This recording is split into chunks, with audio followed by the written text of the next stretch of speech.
Hola, I am Jacoba from right now from Illinois in Chicago, and but I'm originally from Puerto Rico, and I just came to this country in 2013.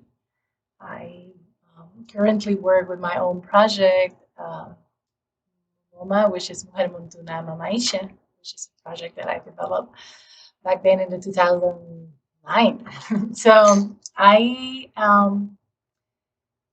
I am talking about my experience working with for justice and reproductive justice. And I started back then in maybe 2005 when I was living in Morocco in the community of Ouled Berhel. And I met this amazing, beautiful midwife, Aisha, who I connected very nicely. And we decided to, well, I decided to follow her everywhere. And when I came back home in Puerto Rico in the mountains of San Lorenzo, I just couldn't imagine myself doing anything else besides what I was doing with her, which was most of the time like grabbing our donkeys and getting to our communities to do education and birth work or like checking on people. And so that was very eye opening. I was in my late 20s, and when I came back home in Puerto Rico, I just decided that I wanted to continue this kind of work. I'm pretty sure this story is very similar to many people. The way they started, it's just started by a personal experience. We, when I came back to Puerto Rico, I decided to, after doing my master degree, I decided that it was time to try something in the birth work and midwifery. So I did study traditional midwifery with the Escuela Dar, and back then, it was back then the Hermandad de Parteras de Puerto Rico, and we were very few. And I remember really nicely how it was a call from um, the midwives in Puerto Rico that there were only four or five, and Rudy just died, and they just thought, oh my gosh, we don't have enough like traditional midwives. We're getting old, and they made approaches to certain people, some of us, because we already showed some love for it, and that's how we got invited and we started. Back then, the worry, and I'm saying back then like it was a long time ago, but back then the worry was there were not a lot of them, right? Like there were not a lot of like traditional midwives, and we needed to multiply this as as an ancestral responsibility. And um, so it was like a very small group of like no more than maybe six. And to this point, 2021, we have around 12 like midwives, I think, and like in Puerto Rico practicing as traditional midwives, certified professional midwives, direct entry midwives. It's been a journey, right? I'm not there and I'm not certified as a professional midwife, but I feel very honored to be part of what it was the journey. Um, and I like that because I feel like that is a connection that I always like to make people think about. It's like it's the same community, it's the same, it's the elders, it's the our community, the women or the people in our community that have been, doing the fight who are extending and reminding younger um, communities, that they have to continue the path. That's a responsibility and obligation. So we did school, and I remember back then when I did the midwifery school, I decided to move to the United States, and I feel like for me that was a personal it was a personal choice that it was like based on the thirst of like finding a more full spectrum like care, and I feel like it came from my need of what I was exactly finding in my community. So like a lot of people would come in pregnant, continue pregnancy, but as well as I started seeing people coming to me and trusting me because they didn't want to continue a pregnancy, they wanted to have abortions, or because they wanted to, they were having challenges and they would lose their pregnancies. Um, and back then, and I don't think that's what is going on right now in Puerto Rico. I feel like there was a certain resistance from the midwifery world, or like about expanding, or like having a position about abortion and like the whole full spectrum. It's very different now, and I'm very happy about that because I feel like that's what really like invited me, like pushed me to go to the bigger colony and and figure it out. And it's not easy to migrate. I mean, it's easier than many other people that migrate to the United States, I would say, of course. But it's not easy to leave things back, family, and continue your journey. But I would say that it was always inspired by that idea of like finding people where they were at and finding people where they needed the support.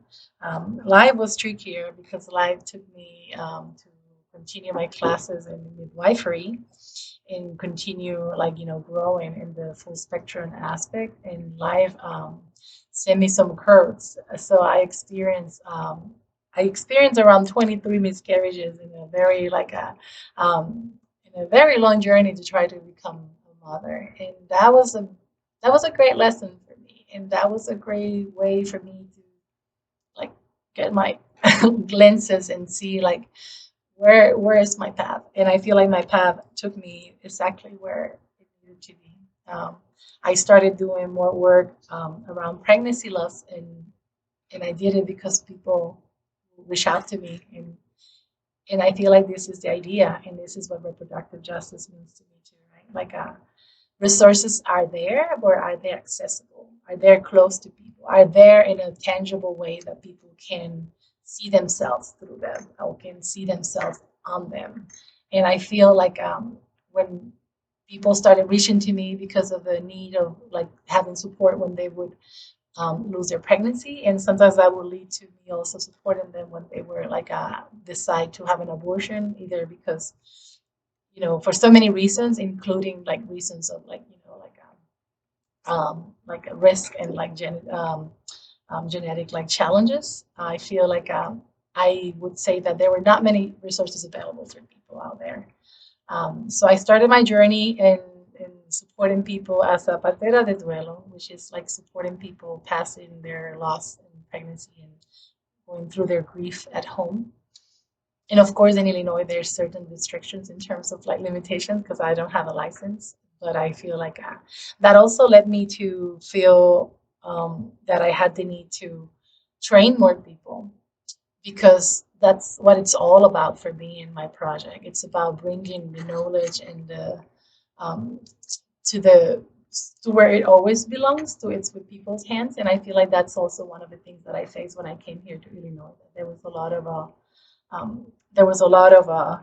like there was a lot of judgment in terms of like oh, how many certifications you have, how many licenses you have. And I feel like there was a certain like, and I'm not saying that's not a point of pride. I think it's great people accomplish that, but I feel like my role was to remind people that um, there was inherent like responsibility that we have toward our communities and our people on serving and helping them going through grief and loss and birth. And yes, it needs resources and it needs education, but it's also something that it's not going to be stopped, or it's not going to be limited by a certificate. So we started working with more popular education techniques and working with more like bringing resources of education and like training abortion and pregnancy loss companions in our communities, because we believe that everybody has the right to need help in whichever pregnancy outcome they live and experience. So that's been for me a journey, and it's been and it will be. I can see myself doing this and I feel pride on seeing how have made things shift for people in our communities, especially when I think about Chicago as such a segregated city where we are living so much violence from the state to our especially Black communities and our Latinx communities, and all how that trauma like embraces and covers our communities.